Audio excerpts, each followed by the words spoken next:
Continuamos en Psicología del Desarrollo, la parte primera, y vamos a hablar de la adquisición del lenguaje y su relación con la comunicación y el pensamiento.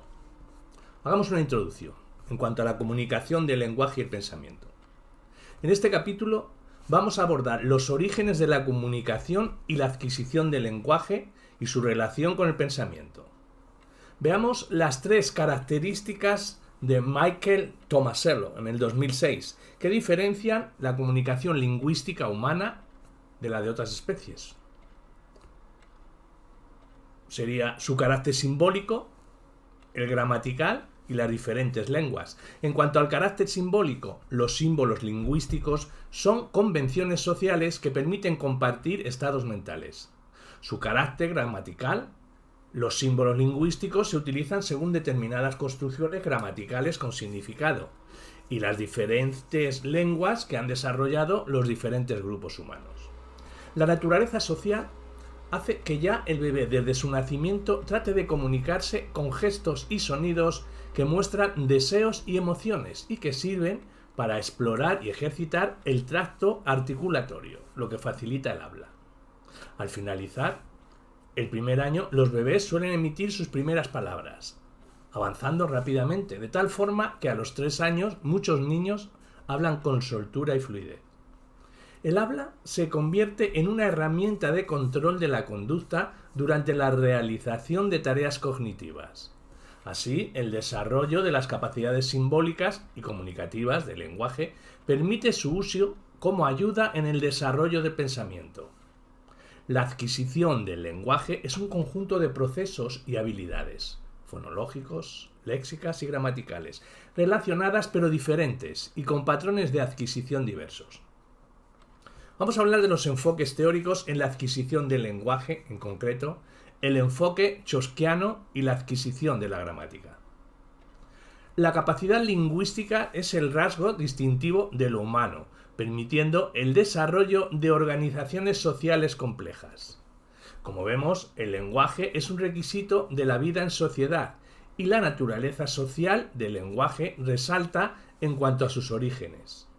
Así, el lenguaje es considerado una invención social, cultural, producto de las capacidades cognitivas generales al campo comunicativo.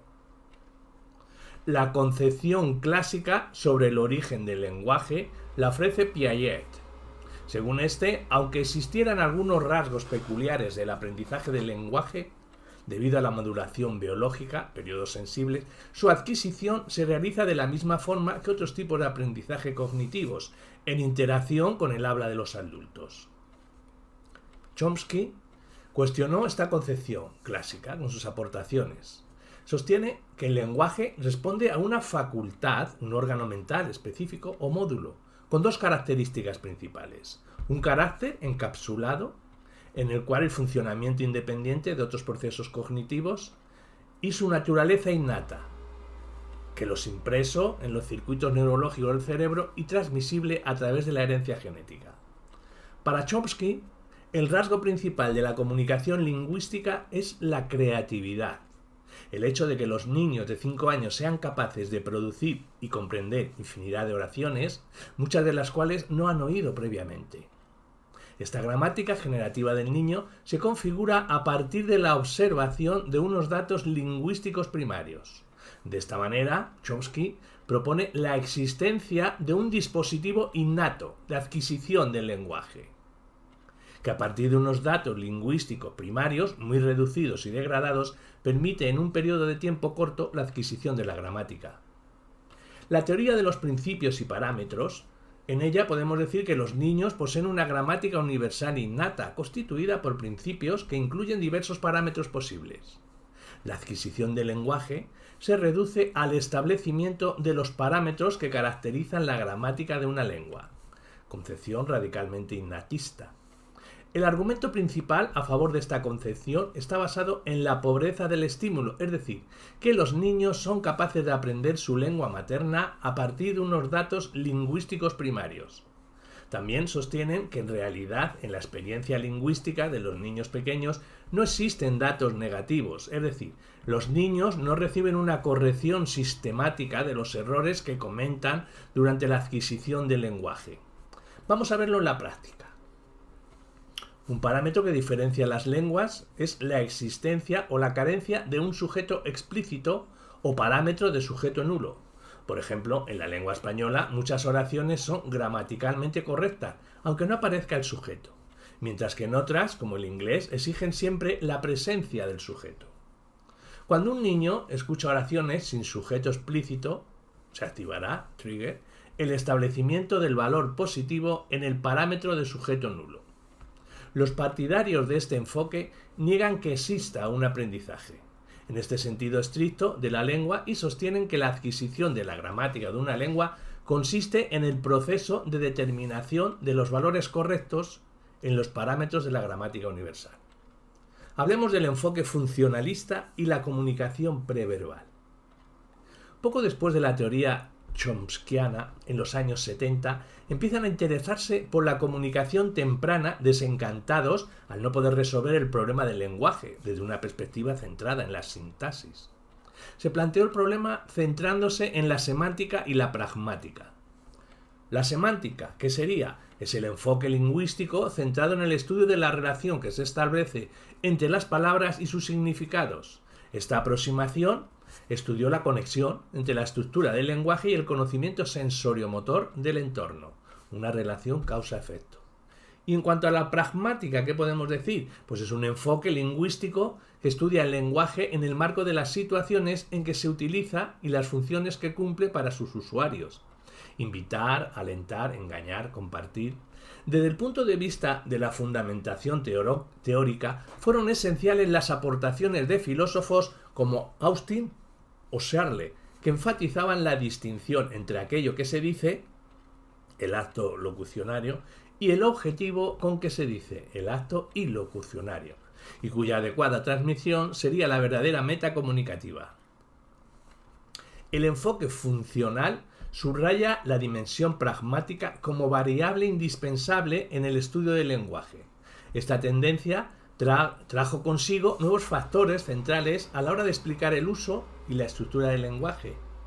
Había una intención comunicativa de los hablantes, la posesión de un marco de referencia compartido, las consecuencias que se derivan de los actos de habla o los contextos en que esto se produce.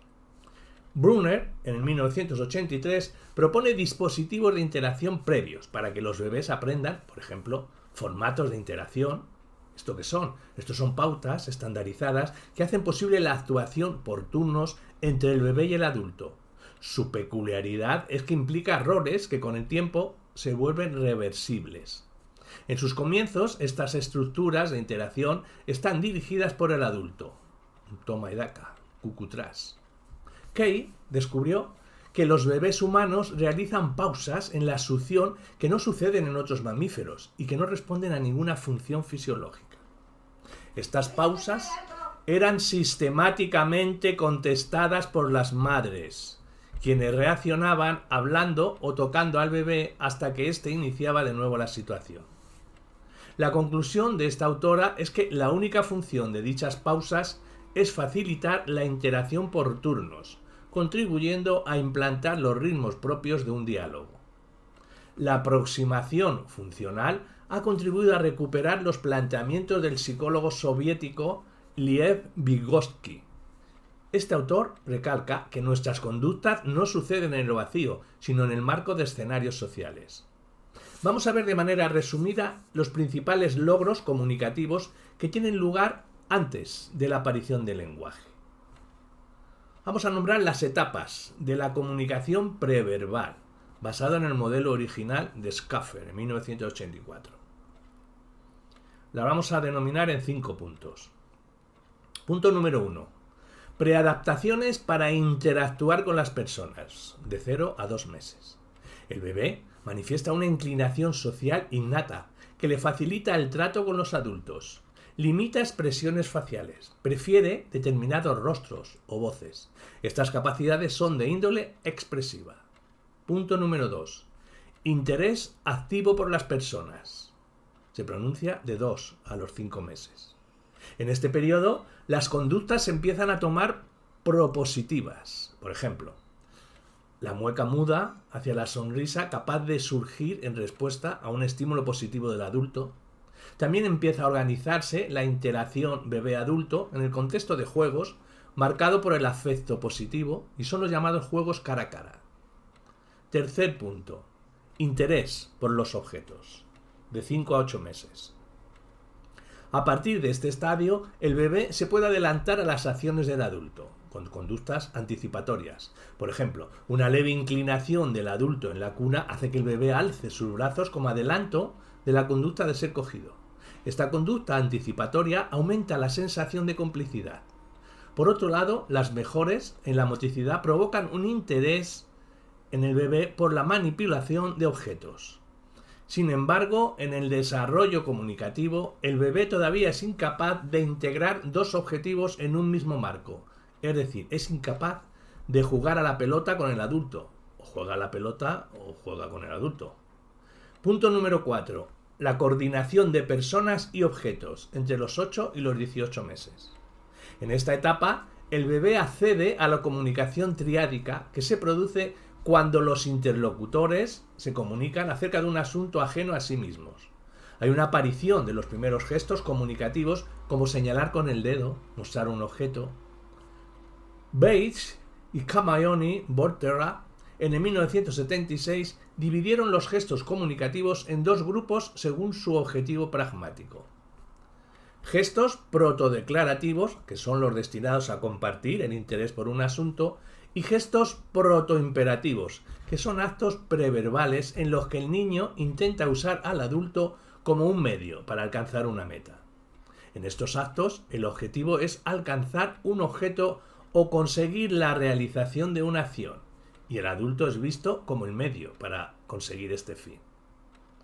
Y el punto número 5, una incorporación del lenguaje a la comunicación, de 18 meses en adelante. Esta última etapa coincide con el momento en que las palabras comienzan a insertarse en el seno de las rutinas comunicativas ya establecidas. El aprendizaje de las palabras solo es posible cuando el bebé y adulto son capaces de tener una referencia conjunta. La corriente funcionalista no ha conseguido descubrir todos los secretos relativos a la ontogénesis del lenguaje. El lenguaje incluye aspectos y desarrollos propios que no se pueden simplificar a los factores sociocognitivos que analiza la perspectiva funcional. Och y Sheffrin, en 1995, sostienen que la competencia gramatical de los niños no puede considerarse como el resultado de su participación en intercambios comunicativos simplificados diseñados para facilitar el uso y comprensión del lenguaje. Por ejemplo, en las familias occidentales, los niños son considerados desde el nacimiento como interlocutores, mientras que en las familias de tribus no lo son, hasta que no empieza a hablar. Sin embargo, esta diferencia no parece impedir que ambos adquieran una competencia lingüística normal. Hablemos de la adquisición de la fonología, la gramática y el texto, y el léxico. El desarrollo fonológico. La percepción del habla. Los recién nacidos oyen una gran cantidad de sonidos, algunos lingüísticos, otros no. En pocos meses, los bebés son capaces de identificar palabras discriminando entre sonidos lingüísticos y no lingüísticos. Son capaces de realizar este proceso porque disponen de capacidades auditivas, potentes mecanismos de aprendizaje y un contexto social. Baxman y Lead, en el 2006, sostienen que la primera habilidad lingüística que deben adquirir los bebés es la de reconocer una palabra concreta. Este proceso comienza cuando los bebés son capaces de hacer discriminaciones entre sonidos, como la diferenciación fonética, pa y va. Durante los 6 primeros meses de vida, los bebés tienen una gran sensibilidad hacia los sonidos del habla. Pero lo más interesante es que hasta los 10 meses los bebés no solo son sensibles a los contrastes fonéticos de su lengua materna, sino que también lo son a los contrastes de otras lenguas, mientras que los adultos no.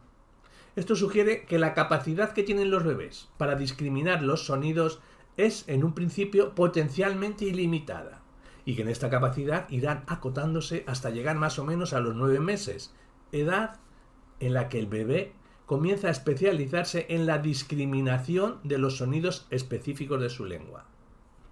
Los recién nacidos también son muy sensibles a los ritmos del lenguaje, aspecto que juega un papel importante en la discriminación de las distintas lenguas. Los idiomas tienen 3 categorías rítmicas. Merkle y colaboradores han comprobado que los recién nacidos y los bebés de 2 meses pueden discriminar 2 lenguas, siempre que éstas pertenezcan a distintas clases rítmicas. Durante años se pensó que existía algún dispositivo neurológico específico para el procesamiento de los sonidos del habla.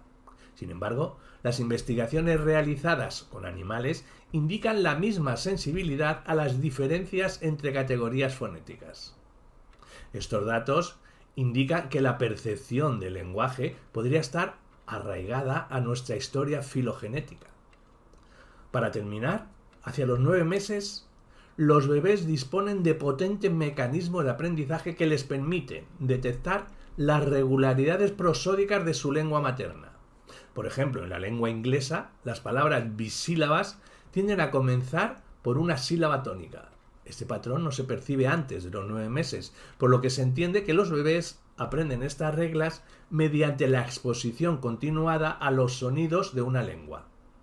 El aprendizaje de un idioma suele producirse en el seno de interacciones sociales ricas en información paralingüística.